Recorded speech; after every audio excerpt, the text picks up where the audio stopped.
검찰 보안 수사권, 한국, 프랑스, 독일 차이와 찬반 논거 총정리와 의견. 안녕하세요. 오늘 살펴볼 주제는 검경 수사권 조정의 핵심 쟁점인 검찰의 보안 수사권 문제입니다. 먼저 검찰의 보안 수사권이 무엇인지 정확한 개념부터 살펴보겠습니다. 보안 수사권이란 경찰이 수사를 마치고 검찰로 보낸 사건이나 고소, 고발 사건에 대해 검사가 기소, 즉 재판 청구 여부를 결정하기 전에 직접 추가 조사를 하거나 증거를 수집할 수 있는 권한을 말합니다.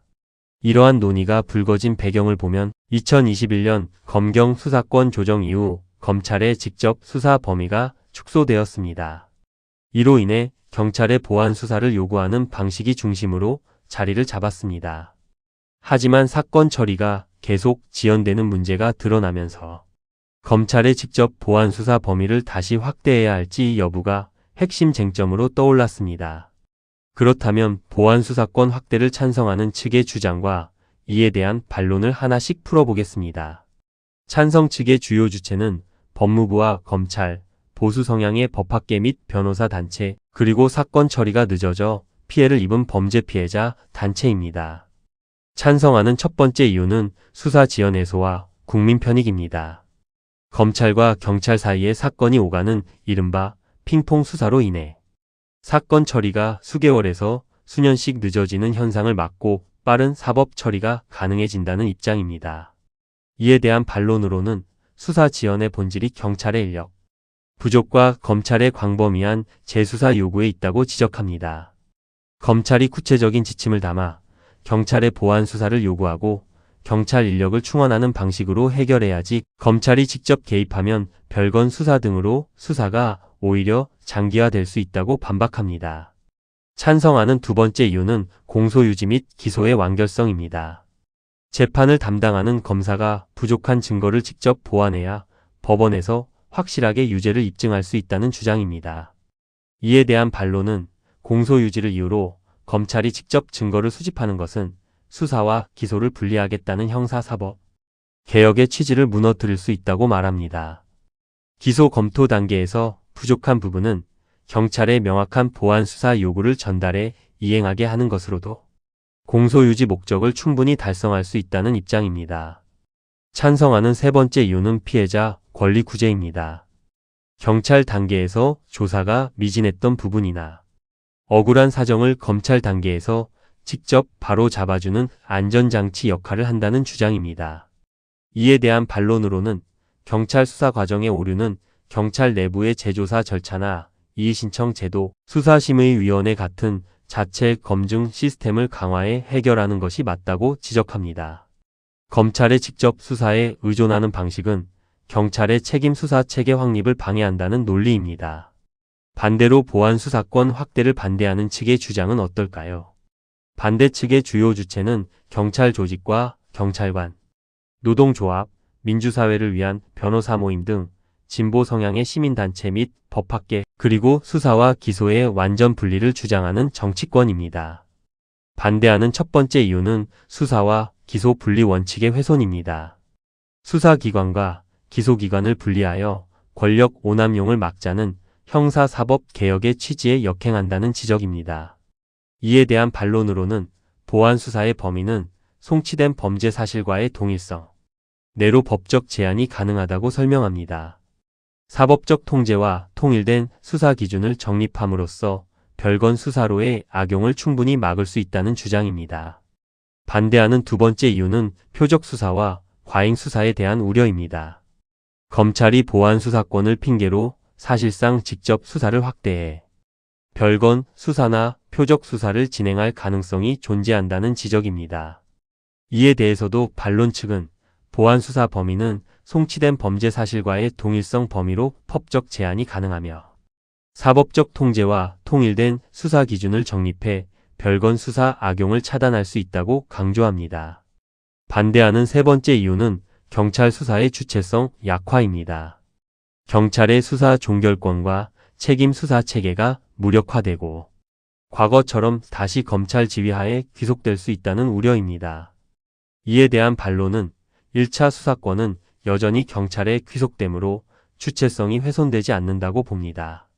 오히려 수사기관 간 견제와 균형을 위해 1차 수사 결과에 대한 객관적 검증 절차가 있어야 경찰의 부실 수사나 사건 뭉개기를 방지할 수 있다고 말합니다. 그렇다면 보안 수사권 논란은 과연 누구에 의해 언제쯤 결정될까요? 결정 주체는 바로 대한민국 국회입니다. 보안 수사권의 범위와 제한은 형사소송법과 검찰청법을 개정해야 하는 사안이므로 국회의 의결이 반드시 필요합니다. 결정 시기는 국회 사법개혁 관련 특위 및 법제사법위원회에서 입법 논의가 추진되는 시점에 결정됩니다. 각 정당의 사법개혁 공약과 국회 내 여야 합의 과정에 따라 달라집니다. 물론 정부 법무부가 대통령령인 시행령 개정을 통해 부분적으로 보안수사 범위를 조정하는 것은 상시 추진될 수 있지만 근본적인 권한 재정립은 국회가 법률을 개정하는 시점에 따라 최종 확정됩니다. 여기서 우리가 주목해 볼 점이 있습니다. 바로 프랑스, 독일과 한국의 결정적인 차이인 수사 인력 문제입니다. 프랑스와 독일의 검찰은 자체 수사 인력, 즉 검찰 수사관 조직을 거의 두지 않습니다. 따라서 검사가 보안 수사권을 가지고 있어도 인력이 없기 때문에 서류 검토, 법리 확인, 부족한 부분에 대한 직접 재조사 수준에 그칩니다. 즉 보안 수사가 기소 검토용을 벗어날 수 없는 구조입니다. 반면 한국 검찰은 약 6,000명 규모의 대규모 검찰 수사관 조직을 보유하고 있습니다. 검찰이 독자적으로 압수수색, 계좌 추적, 대규모 직접 수사를 벌일 수 있는 조직력을 갖추고 있는 셈입니다. 이 때문에 한국에서 보안 수사권 폐지가 논의되는 이유가 생깁니다. 첫째는 우회적 직접 수사인 별건 수사의 우려입니다. 폐지론자들은 한국 검찰이 거대한 수사 인력을 바탕으로 경찰 사건의 보안 수사라는 명목을 열어두면 송치된 사건 외에 다른 혐의까지 파헤치는 별건 수사나 표적 수사의 통로로 악용될 수 있다고 지적합니다. 둘째는 수사와 기소의 완벽한 분리 추진입니다. 검찰의 독자적 수사 인력과 직접 수사 경험이 존재하는 이상 보안 수사권마저 남겨두면 사실상 과거의 직접 수사 권한을 그대로 유지하는 것과 다름없다고 보는 시각입니다. 반대로 보안 수사권을 유지해야 한다고 주장하는 이유도 분명합니다. 첫째는 프랑스, 독일 수준의 사법 통제가 필요하다는 점입니다. 유지론자들은 프랑스나 독일처럼 경찰의 부실, 수사나 오류를 바로잡는 최소한의 사법적 검증 장치인 보안 수사마저 없애버리면 그 피해가 억울한 일반 국민과 범죄 피해자에게 그대로 전가된다고 주장합니다. 둘째는 독자적 직접 수사 제한과 보안 수사는 구분해야 한다는 점입니다. 자체 범죄를 파헤치는 인지 수사는 제한하더라도 경찰이 넘긴 사건의 허점을 메우는 보안 수사는 프랑스와 독일처럼 제도적으로 보장해야 사법 정의가 실현된다는 입장입니다. 결국 대한민국의 검경 수사권 논쟁은 두 가지 시각의 대립입니다.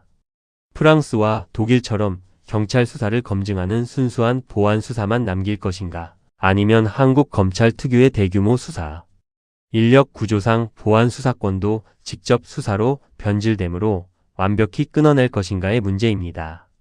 개인적으로는 프랑스나 독일처럼 경찰 수사를 검증하는 순수한 보안 수사만 남겨야 한다고 생각합니다.